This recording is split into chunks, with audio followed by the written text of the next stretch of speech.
a difference in height, huh? There are some benefits to being a little guy. But let me make a correction. First of all, I just completed my last year as chief judge, and Judge Melanson from our court currently serves as our chief judge. But let me also say, or begin with the African Maasai tribe reading, and how are the children? I ask you. And we have one here in the audience, a little darling. More on this in a few minutes. First, though, good evening and thank you.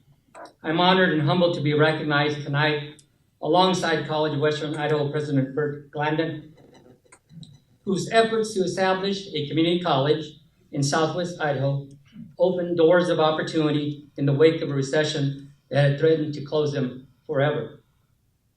President Glandon, your leadership at CWI has made Southwest Idaho a better place for us all, and I congratulate you on tonight's honors. I also wish to express my gratitude to Concordia Law School, and specifically to Dean Kathy Silik and Advisory Council Chairperson Natalie Camacho Mendoza for nominating me to receive tonight's honor. Dean Silik, time does not allow me to fully express my appreciation for the work and mission Concordia has brought to Idaho under your direction, or my personal gratitude for the role you played in my professional life. Just as Dean Silik today helps Concordia students and nurtures them as tomorrow's leaders, she graciously shared her time and wisdom with me in 1993 as I navigated the Judicial Council and Governor's appointment process. Natalie, you've been a pioneer in leading the way for women of color to join the legal profession. You're an impactful leader nationally, regionally, and in Idaho for the fair and humane treatment of farm workers.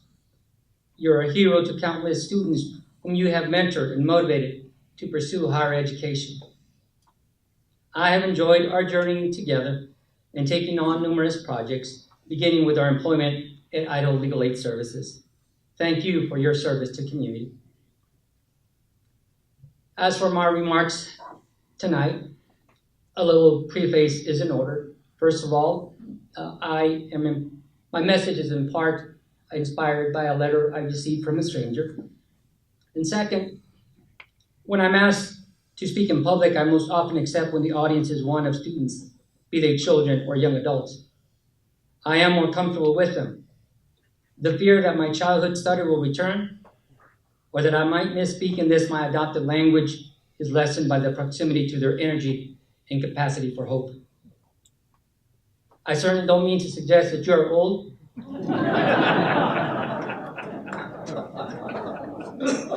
or by doing so, I would only condemn myself.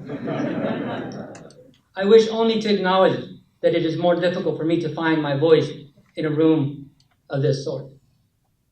With students, I'm able to emphasize the power of education, the importance of seizing opportunities when they arise. Those are the themes of my life and my story, and I'm as familiar with them as I am the lines upon my own face. I find it easier for me to share my story with its humble origins and unexpected heights with those whose own stories are just beginning. In accepting recognition from a crowd of distinguished adults whose lives have themselves no doubt seen triumph in measures greater or equal to my own, I wonder at the value of sharing more personal insights. With students, I can hope to inspire, but you will know, as the young might not, that to describe a life in hindsight is to describe a life inevitable, which it most surely is not. You will know, as the young might not, that wisdom comes with a cost, and that the consequences of success can be as humbling as the sorest defeat. And so I share parts of my life this evening, not with pride, but with humble recognition that my faults are my own, while the better parts of my nature attribute to those who have shown me love. And I emphasize that, love. Now, it may be strange to hear a judge talk about love, but I believe that justice is rendered out of and is inseparable from love. Ponder it with me for a moment. If God so loved the world and we were made in his image, can we fulfill our purpose in life without loving or without doing justice? Service to community necessarily comes forth from the love and care we have for others and from the desire to see justice done. If we are not so focused and engaged, I believe we lose our spiritual and emotional balance and thus lose our way. So it is for our own well-being that we are compelled to give to community in some way or another. And although there are many ways in which one might give to community, I submit that the most lasting benefit comes when we focus our efforts on the needs and well-being of our children. Dr. Schoenberg, I think you probably read my script before everyone else with your theme on children. We know that if a child is not at grade reading level by the 3rd grade, his or her chances of staying in school and graduating drop dramatically. As a dropout myself, I know this truth all too well.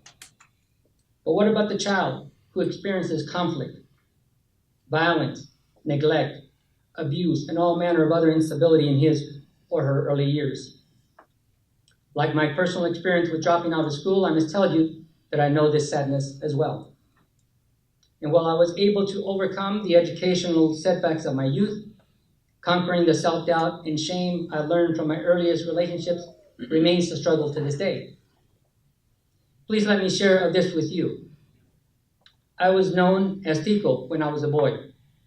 And I'm sad to tell you that Tico was not welcome among some of those with whom he shared his blood. My family, such as it was, let me know in a million different ways that I did not belong. My biological father refused to claim me. My adopted father played no role in my upbringing. And my step-grandfather would not even allow me in his home. My mother was mentally ill and emotionally unfit to parent. If you had asked me then, as the Messiah do of each other, how are the children? I would have told you, very poor indeed. But one of the overarching themes of my life is that things can change. At a tender age, I was sent to be raised by my grandmother in a broken-down shack, surviving on powdered milk and government cheese. I was loved by my grandmother and so enjoyed with her a brief respite from a world I had otherwise found quite cruel. I cannot say that I was called to lead at an early age, but I was shown how to serve out of love, with the first voice I heard being that of my grandmother. She was unsophisticated, ancient in my young eyes, and spoke only in Spanish. Some truths are greater than language, though, and mi abuela dealt in these, making it a point to have us in church wherever there was service. And this included attending the traveling big tent revivals held by English-speaking evangelists, if you can picture that in your mind. I want to say hallelujah. I am told that in one of those gatherings, I approached the evangelist when the call to the altar was made.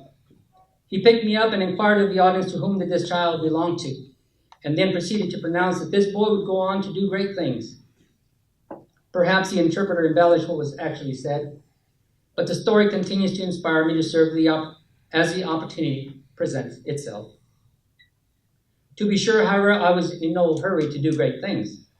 In fact, my body still carries scars I earned from bad decisions made during the difficult teenage years that followed my grandmother's passing when I was 12. Those scars are proof that some of the wounds of childhood can be healed by time. But some childhood wounds, those of the heart, seem to never heal despite the passing of years. They linger on, sometimes informing our view of ourselves, sometimes informing our view of others. In my weaker moments, I am the boy Tico, unworthy of my own family's love. In my strongest moments, I am aware that God's grace and mercy flow through my veins, and that this has allowed me to live an extraordinary life as compared to where I started and as compared to my siblings.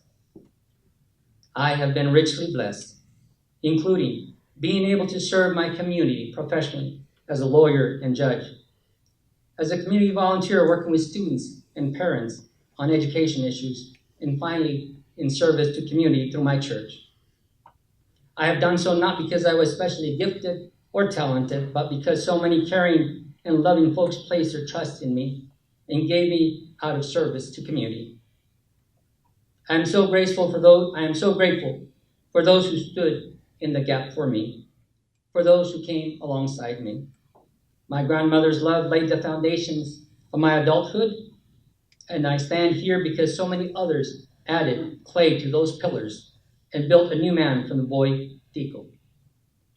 An uncle, a teacher who treated me like her son, a pastor who took me fishing and hunting, and many others. Whatever good attributes found in me are on account of those loving souls who took the time to touch this boy's life and add meaning to it. And so you see that my calling to serve has everything to do with my own early years. It has been my lifelong goal to do for others what was once done for me. And it is my prayer that you are able to do so for others as well.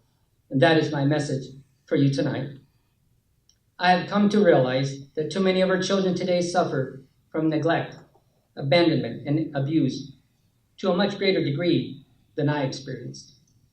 It is easy to live our lives in a bubble and fail to see the pain and suffering endured by many of our youngest citizens. I vividly remember the good feeling of becoming a district judge, which soon faded as the constant cases involving child abuse filled my docket. Likewise, several years ago, the Court of Appeals began handling most of the appeals in parental termination cases. This part of my work is a constant reminder of the real need that exists in our communities. Despite often being confronted by these sad circumstances, I am truly amazed at how so many willingly and cheerfully respond with love and care where other adults have failed, for whatever reason, in their responsibility to care and provide for their children. It reminds me that every one of us is called to care and provide for the needy. And that call draws from both love and justice. In my years of service, I've come to know many heroes who thoughtfully and purposefully give of themselves in the cause of our children's well-being. To those in the audience who in any way work, volunteer, or serve children, I see you and I recognize you. Please join me in thanking those of you who work to answer that the children are well.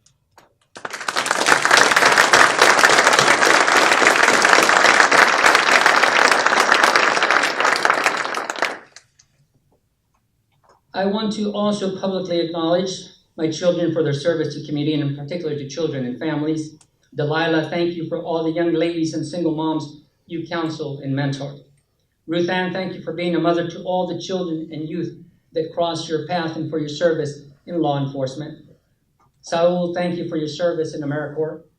Samuel, thank you for your work with the little homies in the original Gangsters Basic Academy of Development. I love you and appreciate your giving to others. I began this talk with the Messiah greeting, and how are the children? I take this story from a speech given by Reverend Dr. Patrick T. O'Neill. He noted that this is still the traditional greeting of the Messiah, acknowledging the high value placed on the children's well-being. Even men with no children of their own give the traditional answer: all the children are well. This means, of course, that peace and safety prevail. The priorities of protecting the young and the powerless are in place, that the people have not forgotten their reason for being, their proper function and responsibility. All the children are well means life is good.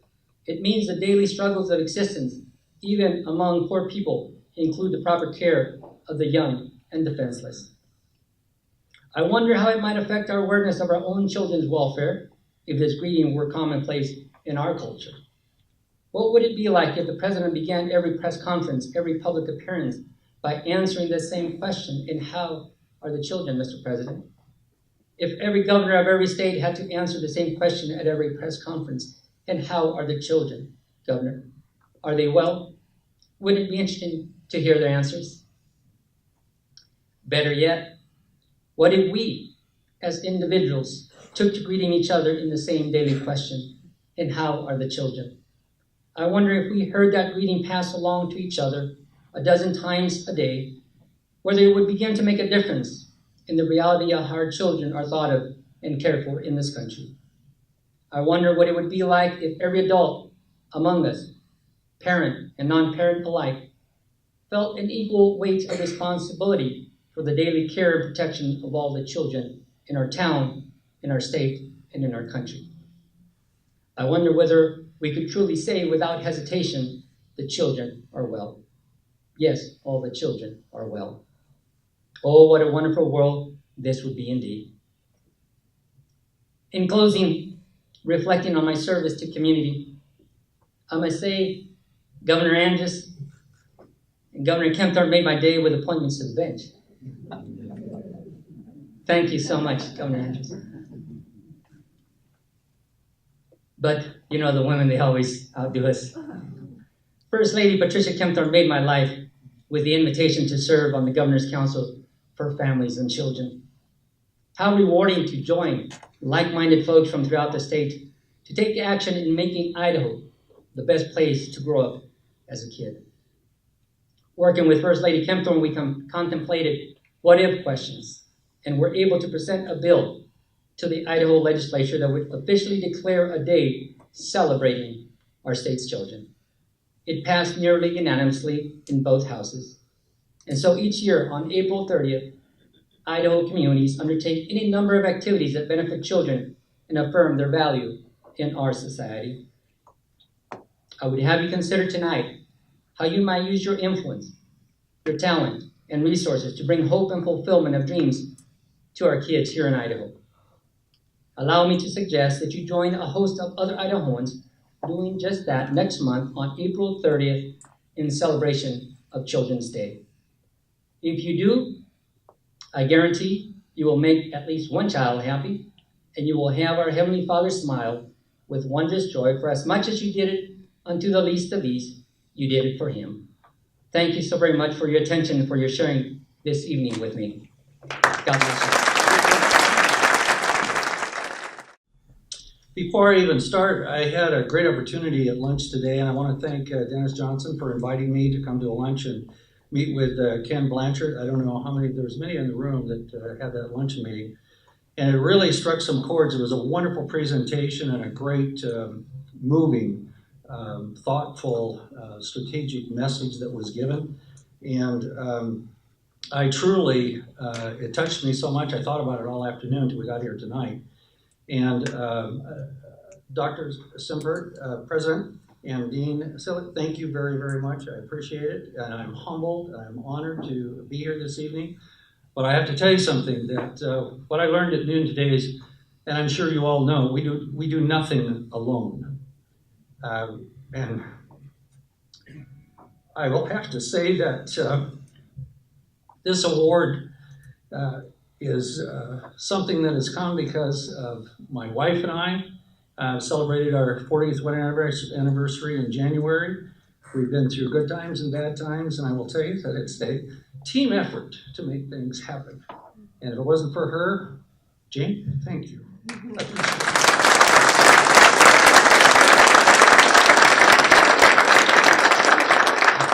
I wouldn't be here today if you didn't do what you did in 2007 and 8 when you voted to tax yourself to start a community college. I hope you understand the impact that that's had at a level that you probably could never have imagined.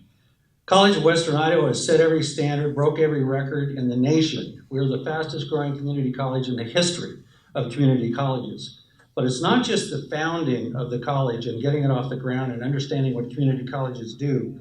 By establishing a community college, what you have done in this community is you've created opportunity for students that, quite frankly, had no other opportunity prior to this time.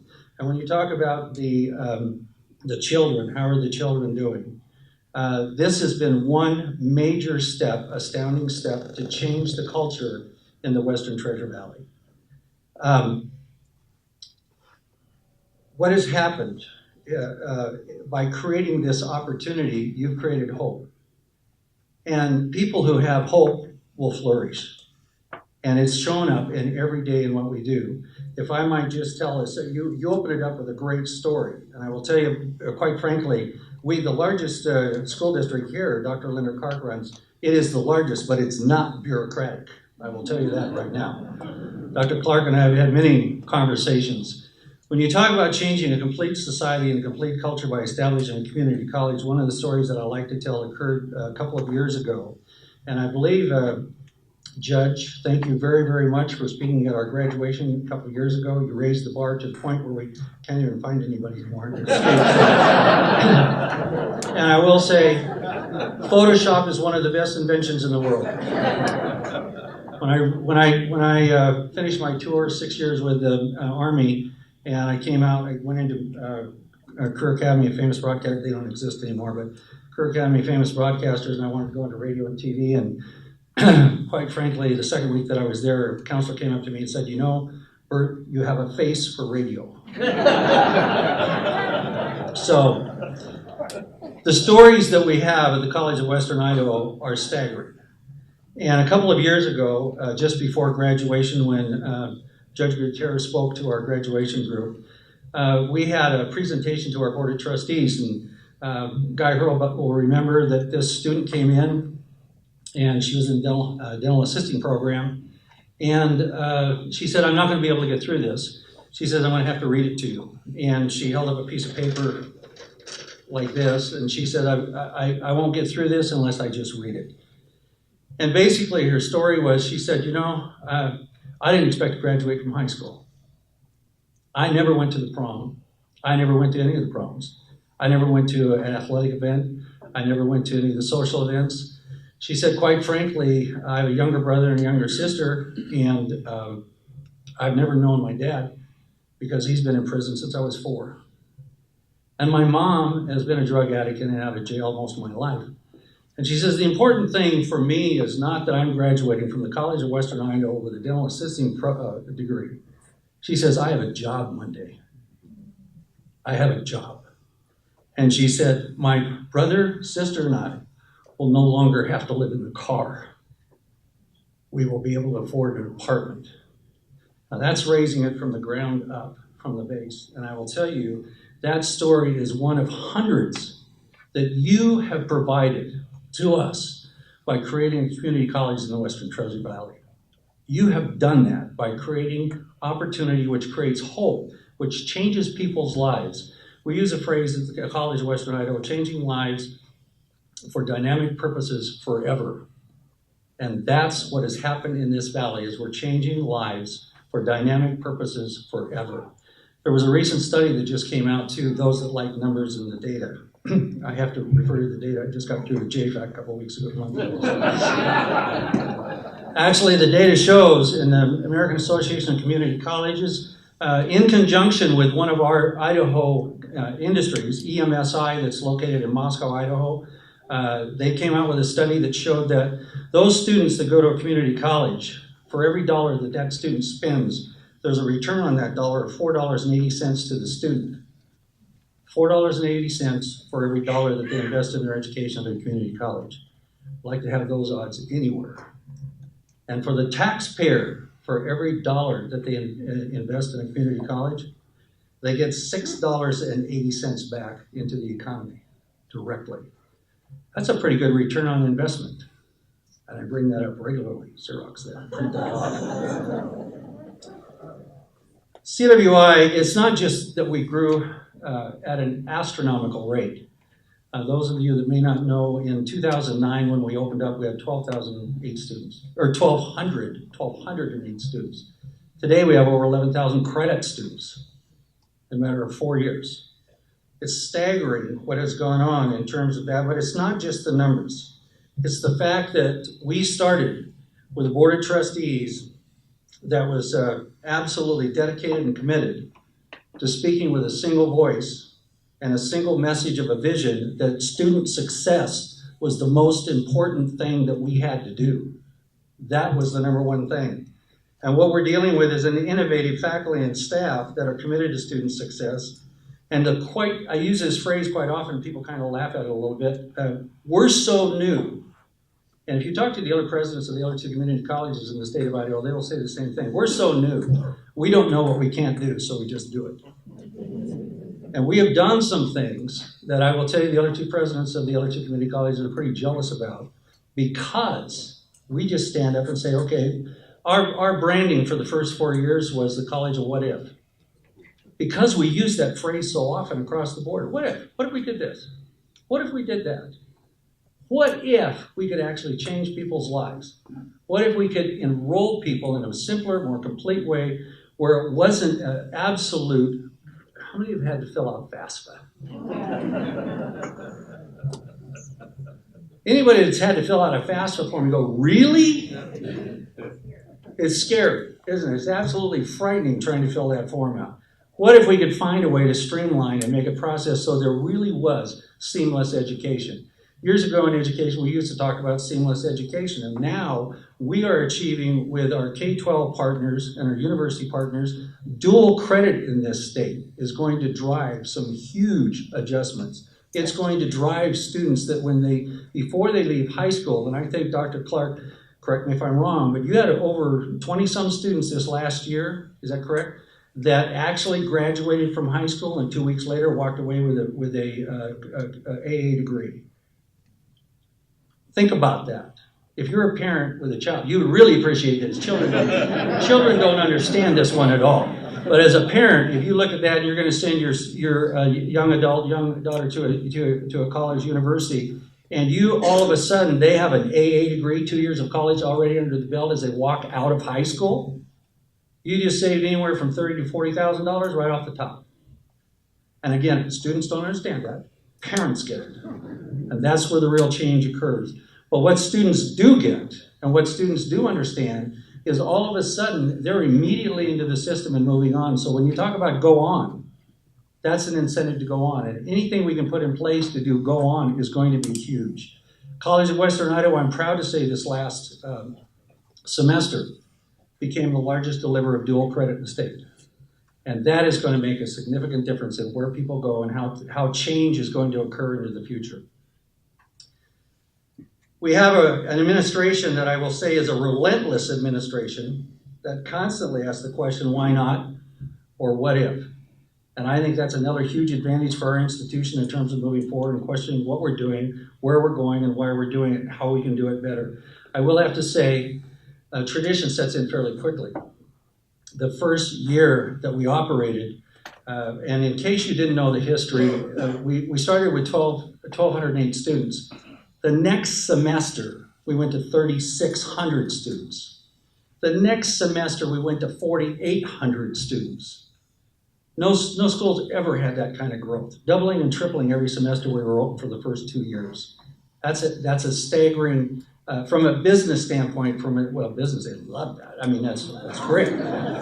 But from a college standpoint, that's an astronomical achievement, trying to figure out, okay, how do we jump to the next level? At the end of the first year, we brought all the staff in and we said, okay, we're too new to know what we don't know. So what did we really do good in registration? Or what could we improve upon? Or how could we do it differently? We were in a room about 200-300.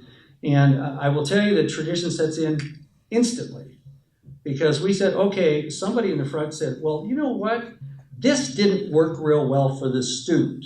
This was not a good thing for the student. We ought to change that and do that differently. And guess what happened? Somebody out there where Elwood is said, but we've always done it that way. Well, we've done it that way once. Okay. So we have, at the College of Western Idaho, really embraced and really worked with a culture of change. We've changed the organizational chart every 9 months, right, Craig? One of my vice presidents here going, oh yes, we have. We've changed the organizational chart every 9 months. We reshuffle mid-cycle. We actually run a monthly P&L and we make adjustments on a monthly basis on the finances in terms of where we're at and what we're doing. We're running it like a business in terms of how that operates. That is totally outside of where norms are for education and what education is all about.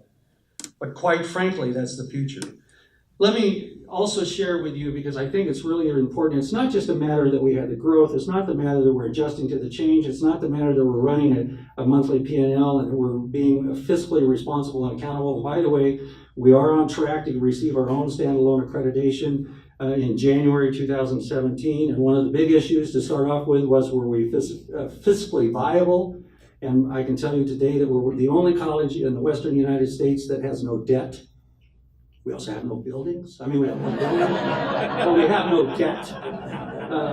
So we look really good on bankers. Bankers in particular really like us. But we really stand out in that regard. Our board is committed, in case you don't know as well, our board is committed to a two-campus concept. Right now we are in Napa is the main campus. And to the thanks of Albertsons and Micron, we have the Micron Center, which has been converted. It was an old Sam's Club. It's been converted. And it now stands as one of the premier professional technical training sites in the West. And if you haven't had a chance to go through that, you honestly really ought to have a chance to go and go through that, take a tour and go through that building, because it's absolutely staggering in that regard. The two-campus concept is we're in many leased buildings across Ada and Canyon County. And one of the things that the board is looking at, partly because we had students, our student body president last spring, she was traveling about 100 miles a day because she would have to take a class in Ada County out at Overland and Maple Grove. She took her second class on the Napa campus. She'd have to go out of Caldwell to take the third class. She went back to Overland to get the fourth class. So she was driving extensively. Our goal and our intent now is focused on establishing an Ada County campus where we'd have full services. So if you go there, the programming would be such that you'd go there, whatever program you took, you'd have everything. You'd have the bookstore, the library, the counseling, advising, you'd have the support staff and services, and your entire program would be there with all the academic support as well. And that's important that we serve our students in that regard so that they don't have to have this kind of fragmented delivery across the board. If they go to the Napa campus, quite frankly, everything would be on the Napa campus to provide services for them so they could be successful. Our number one goal is student success, and one of the biggest things in community colleges today is remediation. Over 70% of our students that come in need some kind of English or math remediation. And if you remember, Saul Kahn from Khan Academy had made the statement about American education. And he referred to it as Swiss cheese. And humorously, he presented at a national convention. I got to talk to him afterwards, and he said, you know, you Americans really look at this as you do your remediation in math, and how do you do it? Well, they come in and take a pretest. If they don't qualify for Math 123, what do we do to them? Or what do we do, not to them, what do we do for them? Actually, what we did to them was what happened. We would sign them up for 050. And he says, well, that's great, 050. So for 15 weeks, they take Math 050, and if they get a 70% or better, then they go to 060 for 15 weeks. If they score 70% or better, he says, stop. He said, if they score 70% or better, what does that tell you? They don't know 30% of it. So in the second course, if they don't know another 30%, they don't know 60% of it. By the third course, they don't know 90% of it, and you don't wonder why they fail. So what's wrong? What are we doing wrong here? Our first stop on this one was for English. This last semester, we put into play what we call English 101, because the same thing happens in the English remediation. English 101, every student signs up for English 101. If they pretest and don't come out at the English 101 level, they take English 101 plus. Not bad, plus. Plus means that you get to go to a lab 2 or 3 days a week, and you have a tutor that works with you and a mentor that works with you. And I'm sorry to say, I really wanted, when you said 90%, what do you think the success rate was for our first pilot program going through with English 101 plus? Instead of losing 40 to 60% of the students, 89.9% of those students succeeded in the 15 weeks that they took the English 101 plus. So we just reduced remediation in English from 15 months to possibly 15 weeks for 90% of the students. That's a huge breakthrough. And that will become the model. And that's another driving force that we have at the College of Western Idaho, is that we want to become the new national model for how you deliver that kind of transitional education. We have in place a plan for starting this fall, the same kind of concept for the mathematics program. And if that works, we're using what we call Math Emporium, which is a similar type of approach. The sooner we can get these students that come in and need remediation, the sooner we can get them in a success mode, not in a beat them down mode, but in a success mode, the greater the chance they're going to go on, the greater the chance they're going to succeed, and as soon as they get that aha moment, they win big time. We also have another proposal on the table for what we call, just a minute. We call it the Life Science Lab Reform. Basically what we're doing, students would take science classes, and because our students are fairly transient in terms of coming in, going out, stopping out, what we've done is we've looked at our life science classes, and students have to take the lecture, and then they have to take a specific lab. Most of our students work full or part-time. We have a huge population of single parents, and the lab becomes a real downside. So what we've done is we remodeled our life sciences lab, we reformed them, we're going to be offering them 8 hours a day, 6 days a week with tutors and mentors in each one of those labs. So if they take the lecture course, they can take the lab anytime in the next 10 days. They can work it around their work schedule or their schedule, which means we're going to have a higher rate of success. I guarantee you they will have a higher rate of success in those types of programs. Because we're speaking at a law school, I would be amiss if I didn't bring up a certain topic. When I first came to the College of Western Idaho, I was fairly brash, brazen, stepping out saying I expect to have 5 nationally recognized programs in the first 5 years. I didn't expect to grow double, triple, quadruple in the first 4 years, but anyway. One of the things that was shocking to me was my degrees were in speech, communications, and business. I did work on the speech and debate team when I was at both UW as well as Western Washington University. And I found out after I'd been on campus for about 6-8 months that we actually had a speech and debate team, which was great, terrific. And Michelle Bennett, who was one of our premier instructors with Johnny Rowing 4 years ago, was actually running that program and having great success. The success, they actually invited me in 2 or 3 years ago to teach, to work with the class group. And I thought, great, I love being in the classroom. It's pretty difficult to have time to do that and still do the other things, but I was absolutely thrilled. And of course, when I first got in, I had to explain to the students that when I took speech, we studied the classics, Socrates, Plato, Aristotle. And of course, then I had a couple students, that would say, well, which one was the best instructor for you? I explain what the dates mean, BC versus AD. But it was a thrill to be working with these students. And I will have to tell you that the first national tournament that came back, the first year that we were operating, they were doing things that we didn't know we couldn't do. And our students were doing the same thing. They didn't know they couldn't do it, so they did. They brought back the national title. And that, for a law school, is looking at students saying, here's students that know argumentation and debate. Here's students that could be potential politicians, lawyers, citizens, that will be able to, with civility, argue both sides of a case. With civility, be able to engage passionately in what the various arguments are for a single topic. And then they involved me, and the second year, the speech team came back and brought back its second national title, back-to-back titles. And then the third year, they brought back their third national title. And the fourth year, they came in second. I had to hire a psychiatrist, 2 counselors. I had to explain that second in the nation is not bad. And they said, yes, but we have 3 first. I said, give somebody else a break. They didn't know what they couldn't do, so they did it. They didn't know that that was impossible. No other community college in the history had ever done that. No community college in the history had ever done that. So they did it. They believed that they could do it, and they did it. We are doing things at the College of Western Idaho because we're too new to know what we can't do. We're doing things that I think are going to change the face of higher education. And I believe strongly that even though we may grow more than we are now, we will continue to deliver to you the voters, the taxpayers, those of you that have believed in, taxed yourself, and trusted us, that we will deliver full-time for you at 110%.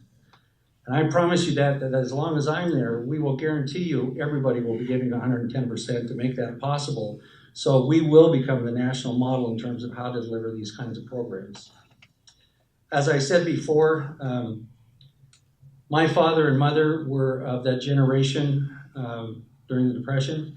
You know, my dad kept saying he walked uphill in the snow to and from school both ways.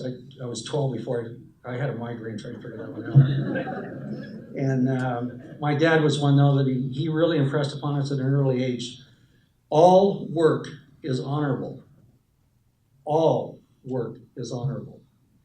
And I think we do have a problem. We have a challenge in our culture and our society to understand that plumbers actually make $50 an hour.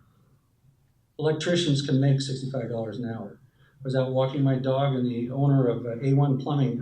When you first think of a plumber, what do you think of? Of course, I'm not going to go there. We had a plumber, actually, of A1 that presented at one of our legislative breakfasts. And he said, you know, what's your first impression of plumber? He puts his picture up, which is exactly what you think. The pants and the dirt and all the kind of stuff. And he said, here's our plumber that worked for us. And he put another Photoshop up. And I will tell you that this is true, because we had A1 come in and do some work in our house for not very long ago. That image was of a person that you thought worked in a hospital. He had little blue booties on, little white gloves, nice shirt, name on it. Those are the plumbers of today. Just like automotive. How many of you think of an automotive technician? Man, if they don't know computer science, if they don't know math skills, if they don't have that, they're not being hired by the major manufacturers today. We are working, and we will continue, and we're diligently, we will not give up on this concept. What is happening with dual credit in the academic arena is tremendous. It's wonderful. It's great. It's helping move students on, and it's encouraging students to move on and go on. We don't have that in the professional technical programs. We have P-Tech, which quite frankly, or Tech Prep. What is it called? Linda, what's it called? Tech Prep. You can have a high school student today that will spend, 2-3 years in a program, and then they'll start all over when they go to the community college, literally start over from scratch. And Linda and I are on committees that we're talking about how to break this pattern and how to get the Tech Prep program into a dual credit model. And I will tell you, one of the key things that we're looking at today, and we now have energy and a driving force behind it, is our professional technical programs. And we are embracing this wholeheartedly with a great deal of passion. We're going to be moving the state of Idaho towards industry standard certificates that are stackable. Meaning that if a student is a TIG welder as a junior in high school, they have the TIG welding certificate. And they don't start over when they go to the community college. That's theirs. And they stack and they build upon that. 1, it'll cut down the cost of education. 2, it'll increase the number of students that move through. 3, it'll bring industry people who are out there that have floundered and given up to come back in and get their certifications and move forward. And that'll move the professional technical programs to a whole new level. College of Western Idaho has one other division I want to make comment about too, is that we have a workforce development executive director in workforce. And we are committed to working with business and industry across the board. The Micron Center, which is a staggering, if you haven't viewed it, you need to. There's 2 10,000 square foot industry labs in the Micron Center where we have national industry firms coming in and doing regional and national training here in Boise, Idaho. And that's only going to increase the number of involvement of industries that come in here and get committed to Boise, Western Treasure Valley, and the state of Idaho, because that's a huge resource across the board of this region, if not the Western United States. With that, I want to tell you that I am humbled to be on the dais with these people, and I am thrilled to be honored by Concordia University Law School. It only happens because you have a team of people who are dedicated, passionate, and committed. And that's the only way that it happens anywhere. I thank you very much for having me here today. I thank you for this honor, and I appreciate very much you, the community, who have committed yourselves to starting a community college that is going to change people's lives for dynamic purposes forever. Thank you very much.